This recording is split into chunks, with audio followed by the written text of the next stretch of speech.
বিসমিল্লাহির রহমানির রহিম। ইন্নাল্লাহা ইনদাহু ইলমুস সাআতি ওয়া ইউনাজ্জিলুল গায়স ওয়া ইয়ালামু মা ফিল আরহাম ওয়া মা তাদরি নাফসুম মাযা তাকসিবু গাদা ওয়া মা তাদরি নাফসুম বিআইয়ি আরদিন তামুত ইন্নাল্লাহা ইলমুন খাবীর। নিশ্চয়ই আল্লাহর কাছেই কিয়ামতের জ্ঞান রয়েছে। তিনি বৃষ্টি বর্ষণ করেন এবং মাতৃগর্ভে যা থাকে তিনি তা জানেন। কেউ জানে না আগামীকাল সে কি উপার্জন করবে এবং কেউ জানে না কোন স্থানে সে মৃত্যুবরণ করবে। আল্লাহ সর্বজ্ঞ, সর্ববিষয়ে সম্যক জ্ঞাত। প্রিয় রাসূলুল্লাহ সাল্লাল্লাহু আলাইহি ওয়াসাল্লাম বলেছেন, গায়েবের কুঞ্চি হলো 5টি, যা আল্লাহ ব্যতীত কেউ জানে না। 1. কেউ জানে না যে আগামীকাল কি ঘটবে। 2. কেউ জানে না যে মায়ের গর্ভে কি আছে। 3. কেউ জানে না যে আগামীকাল সে কি অর্জন করবে।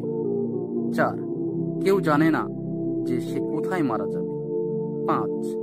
কেউ জানে না যে কখন বৃষ্টি হবে।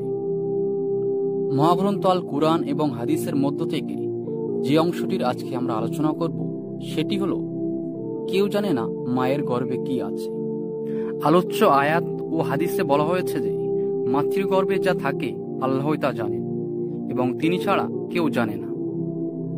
এখানে মায়ের গর্ভে কি আছে বলতে শুধুমাত্র ছেলে সন্তান বা মেয়ে সন্তানই বোঝায় না, বরং এর সাথে সাথে কি রকম হায়াতপ্রাপ্ত সন্তান, নেক সন্তান নাকি পাপী সন্তান, কি রকম রিজিক প্রাপ্ত সন্তান, কেমন স্বভাবের সন্তান, এই সব কিছুকেই বোঝায়।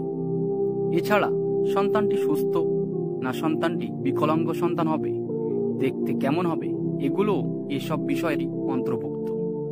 মায়ের গর্ভে কি আছে বলতে এর সবগুলোকেই বোঝায় এবং এই সমস্ত তত্ত্ব সম্পর্কেই মহান আল্লাহ তাআলা অধিক জ্ঞাত। কি রকম হায়াতপ্রাপ্ত সন্তান, নেক সন্তান নাকি পাপী সন্তান, কি রকম রিজিক প্রাপ্ত সন্তান, আল্লাহ ব্যতীত আর কারো পক্ষে এইসব তথ্য জানা সম্ভব নয়। আল্ট্রাসোনোগ্রাফি বা অন্য কোনো প্রযুক্তি ব্যবহার করে এগুলো জানা মানুষের পক্ষে সম্ভব নয়। তাছাড়া আল্ট্রাসোনোগ্রাফি দ্বারা একটি নির্দিষ্ট সময় পরে সন্তানের লিঙ্গ জানা যায়, সন্তানটি ছেলে না মেয়ে। গর্ভধারণের 11 সপ্তাহের আগে কোনো ক্রমেই জানা সম্ভব না সন্তানটির লিঙ্গ কি হবে।